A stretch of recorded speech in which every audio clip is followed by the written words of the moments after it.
Hi everybody, welcome back. My name's Claire. Thanks so much for joining me. I'm going to do a triptych. I haven't done a triptych for ages. I'm going to do a Dutch pour, and I haven't done a Dutch pour for quite a while. And I'm going to use a black base, and I'm not sure I've ever used a black base. I'm sure I have, but off the top of my head, I cannot think of a Dutch pour with a black base that I've done. I'm going to be using Amsterdam black, which I've not done before. I normally use a different black, which creates a lot of cells. So I'm going to use the Amsterdam black to see if that has any difference. And some amazing warm pinky, purpley, orangey, goldy colours, as inspired by Olga Sobi, which she just brought out a beautiful, beautiful Dutch pour she did in these amazing colours on a black base. So totally different composition, totally different style, but really similar colours. So here are my colours. So the Amsterdam Oxide Black for the base. Then I've got some Rose Light, Ultramarine Violet and Quinacridone Rose. I've got two Pebeo Studio Acrylics colours, Iridescent Gold and Iridescent Orange Yellow. And then this is my new favourite, Dela Rowney Purple.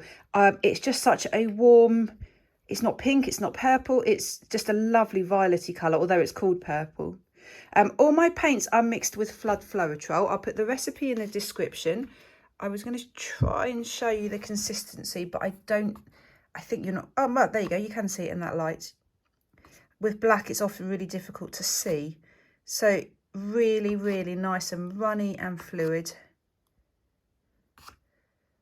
Great, so let's get started. I'm using three 20 by 30 centimetre canvases. So reasonably small. I've put the push pins in the back and I've just levelled all three of the canvases. While I've done that, the black seems to have thickened up slightly. So I'm just going to add just a splash more water. Now often if I do a black pour or black base, or a dark base should I say, I would paint the edges first.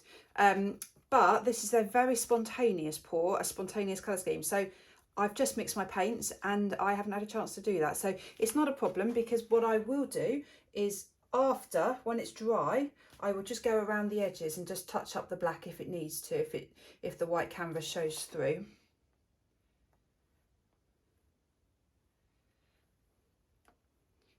So to coat the base, I'm just going to use my hairdryer.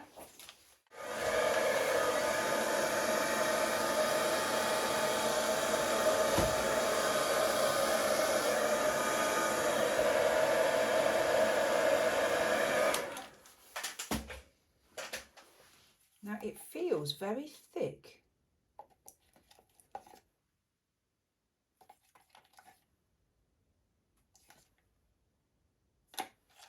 Just when I'm blowing it around, it doesn't seem to be moving very easily. Let's carry on.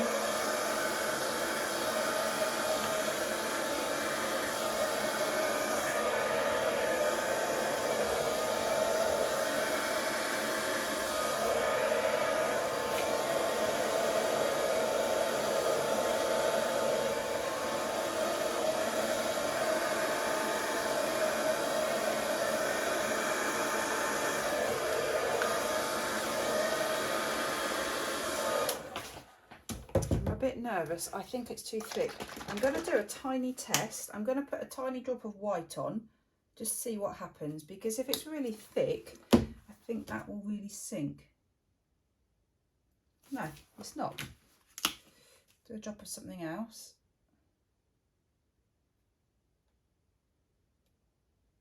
Let's just see what happens.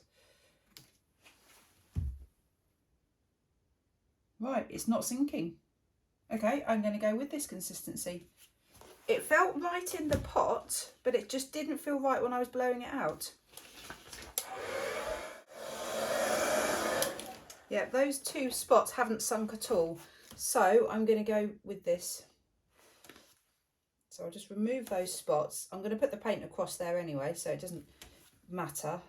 But I'd rather just start this confidently, because otherwise I could scrape the black off, thin it down and then re-pour it. That's the other option. Right, there's just a few bits just to dab on the edges.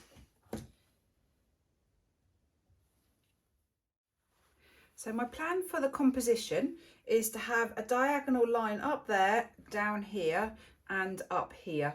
So I've got an order here. I think I'm happy with. So I'm going to put the pale pink on first. So I'm literally just going corner to corner in a reasonably straight line. Yeah, that's not straight at all. Never mind. Right, now the quinacridone rose. Now I'm going to add a few wiggles.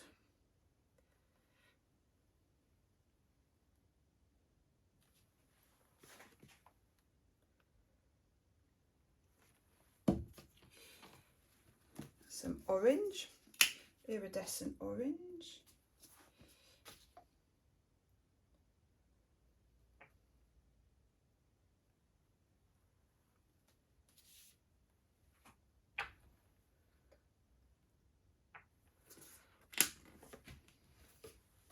Ultramarine violet.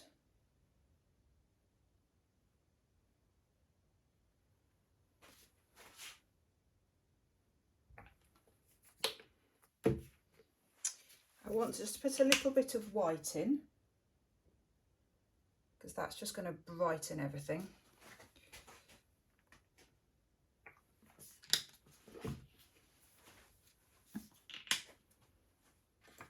And then the purple.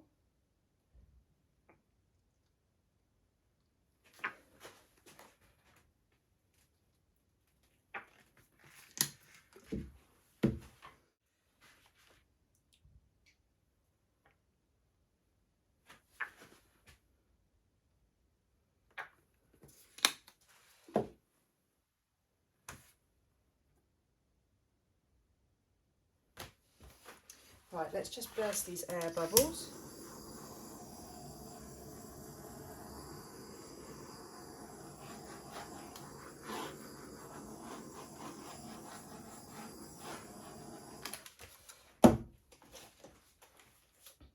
So I think to blow this out, I'm going to just blow in that direction, then in that direction, and then in that direction. So it's going to go with the flow.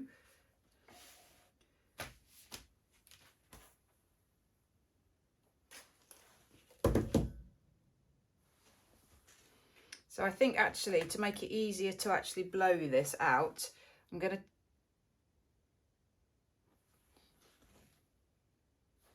just because that's the way I've poured it, I'm going to just move those up the other way, that one up the other way. I've been quite inspired recently by some other artists who, instead of blowing at angles, are literally just blowing in a straight line. So I think that is probably how I'm going to do this.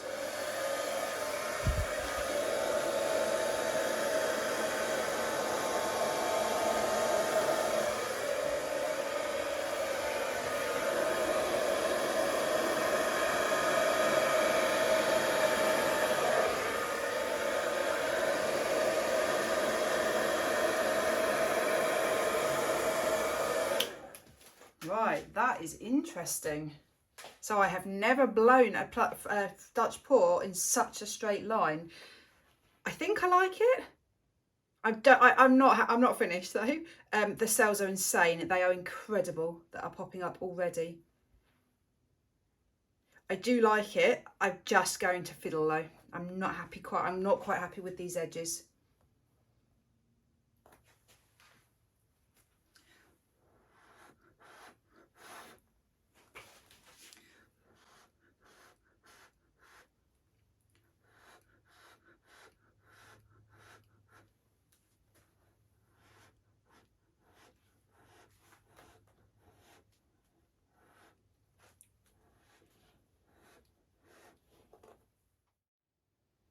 I'm absolutely amazed. I absolutely love the black base.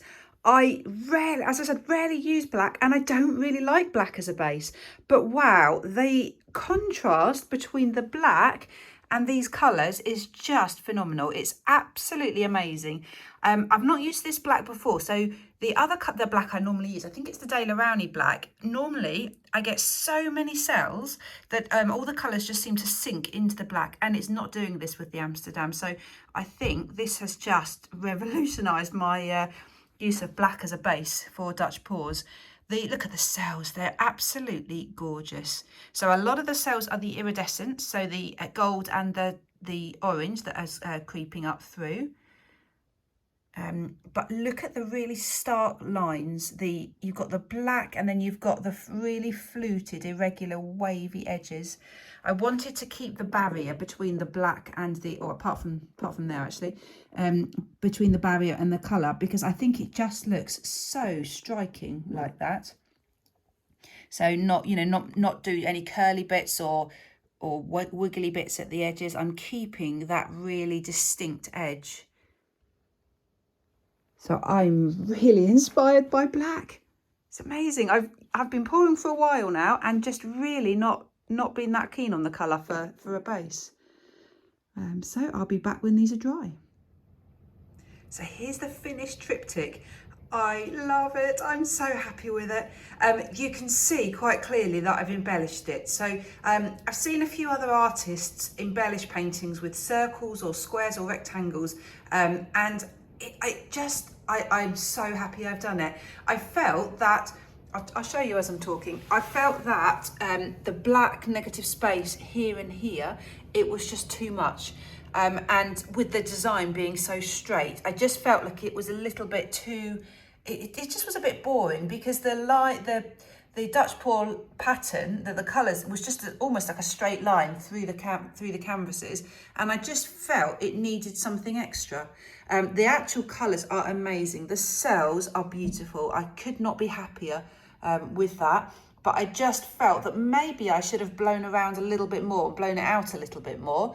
And with having not done that, I just felt that although the contrast is absolutely amazing, I love that, the design, the composition just wasn't working well for me. So I've added these gold lines. I just got a long straight ruler, and I used a gold Posca pen and just did several lines. So I've made the box look like the line's gone underneath the flow of paint there, but gone over there.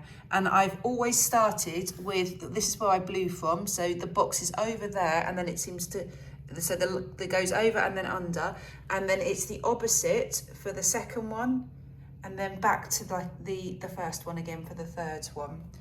So it's just so, somehow it's just so striking now. That black and gold is just so sharp and so crisp.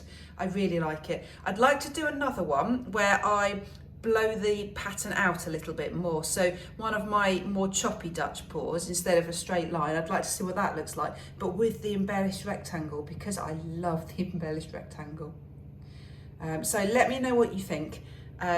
You might like the embellishment, you might not like it, that's absolutely fine, but let me know if you've got any comments.